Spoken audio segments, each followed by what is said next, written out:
Good day, everyone. Once again, this is your host, Daniel Pilata, and we are now on part two of our study on the subject of sin under the hamartiology or the doctrine of sin. So, to continue with our study with the same source, with this book of Petrus van Maastricht entitled Theoretical Practical Theology under the Works of God and the Fall of Man in his volume number 3. So it says here in its dogmatic part that the first fruit of the covenant breaking is sin. Thus, the first offspring of the Adamic covenant breaking was human sin. For just as angelic sin did not enter into the world of angels except by the transgression of angels, so human sin did not enter into the human world except by the covenant breaking of Adam. And for this reason, the text says, through one man, sin entered into the world. And I think it was taken from the book of Romans, chapter 5, verses 12 and following. Now, sin has its various names as well. May mga pangalan pala, katawagan ng kasalanan. Okay? Sin is designated by various names in Scripture. In the Old Testament, there are names which says that sin is also called iniquity. When we speak about when we speak about iniquity, it refers to sin and vice versa. Sin is also called crookedness o yung baloktot, no, kaparaanan ng tao in opposition to the term straightforwardness. Pag hindi diretso, meaning baloktot ito. So crookedness is also called sin.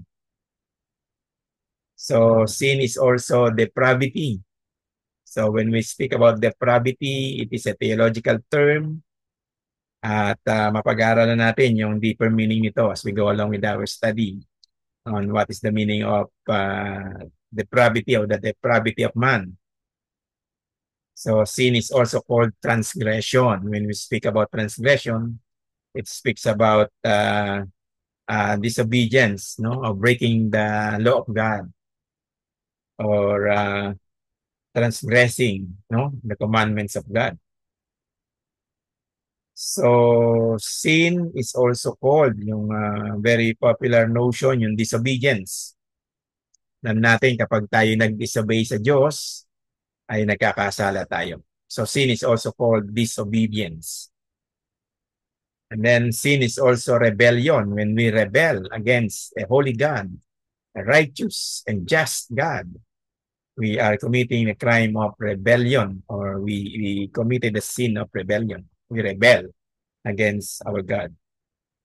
Sin is also treachery, taken from Joshua chapter 22, verse 22. So sin is also faithlessness. Faithlessness means yung kawalan ng pananampalataya. So kapag pala tayo ay faithless, o meron tayong tinatawag na disbelief, our God, of course, to our God, we are committing sin. So in the New Testament naman, sin is also likewise called transgression. Pareho lang sila, no? Sa Old Testament. Sin is also disobedience, likewise in the Old Testament. And sin, in this time, is also called in the New Testament as offense. Meaning we have offended a holy God. No? In Romans chapter 5 verses 12 and following, yung nabanggit ko sa inyo kanina.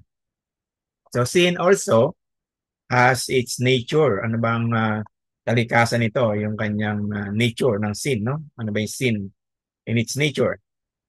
It was defined by the Apostle John, who wrote the book of John, the Gospel of John, and also the 3 epistles, in 1st, 2nd, and 3rd John, of the Apostle John. It says here that it is defined by the Apostle John as accurately as possible in one term, that sin refers to lawlessness. So kapag meron tayong narinig o napag-aralan patungkol sa salitang lawlessness, it means we are committing a sin against God. Sabi niya rito, yung lawlessness is something discordant with the law. Anything that opposes the law means lawlessness, no? Meron silang pagsuway, paglabag sa kautusan ng batas ng Diyos o sa batas ng Diyos. Okay? Not just anyone's law, but the law of that lawgiver who alone is able to save and to destroy. In lawgiver, which is our God, is able to save and also he is able to destroy us, no? Sinners. In James chapter 4, verse 12, and Psalm chapter 51, verse 4. Now, in so far as it injures men or strikes against their laws, it is not the concern of this locus. Locus means, again, from our last subject, in terminology, it refers to a particular dogma or theology. This book daw ay hindi patungkol doon sa mga negative aspect, no, ng patungkol sa paglabag, no, sa mga kautusan ng Diyos. Although meron siyang mga negative aspects, of course, marami, but it certainly presupposes something positive in which it is present as its subject, yet it is not observed something positive or real, or then it would require the first cause as its author. No? Meron siyang ibig sabihin dito, papaliwanag ko sa inyo in a short time, maya-maya. Or it cannot occur that something would be positive or real that would not depend necessarily upon the first cause. Meanwhile, it is also not something purely negative. Or thus, it is also would not be evil or punishable by God. Okay, accordingly, nothing remains except that it be said to be something privative or the absence of some moral good when it ought to be present. Moreover, the subject in which that privation exists is only rational creatures, angels and men, to whom alone a law has been prescribed which they can understand and transgress. And furthermore, in this being, the subject is their faculties, habits, and actions, inasmuch as they can depart from the law. Yet it is most properly located in the will, such as that if that should be entirely absent, it could not be called sin. For good and evil, according to all, both theologians and philosophers, to this extent at least resides in the will. Meaning nito, sabi ni Maastricht, yun daw pong paggawa ng kasalanan natin, mga makasalanan, sinners, we are sinners before the eyes of God, are nagmumula sa ating will. For example, our will of intellect, our choices that we make, our desires, no, yung mga will, pag-aaral na natin as we go along with our study, yung mga different meaning of man's will, meaning of choices, no, free choices na tinatawag, no, ng mga theologies at mga Bible scholars. Okay, so yun daw subject of sin is not only in its negative aspect according to Maastricht, but it also denotes some positive aspects. At malalaman natin yan, no, sa patuloy nating pag-aaral ng subject na ito. So again, to continue, what is the cause of sin at this time? Ano ba yung pinagmulan ng kasalanan? What is the cause actually of sin? Maraming mga argumentations, maraming mga debates according to this particular notion, theological framework when it comes to the cause of sin. Maraming nagsasabi na yung first cause ay ang God Himself. Sapagkat siya, according then to Maastricht, although Maastricht or Petersburg Maastricht does not necessarily suggesting that the author of sin is God. No. In fact, he says on the contrary. No. So, although God is the first cause of all beings, no, because He is the first cause of everything, no, He created everything. So, in Acts chapter 17, verse 28, it says there that in God or in Him, all beings like us, or human beings rather like us, are moving and have our beings. So in Him that we live and move and have our beings. So God is the first cause of all being. And secondarily, when it pertains to the cause of sin, it is actually man is, some theologians will call the secondary cause of sin.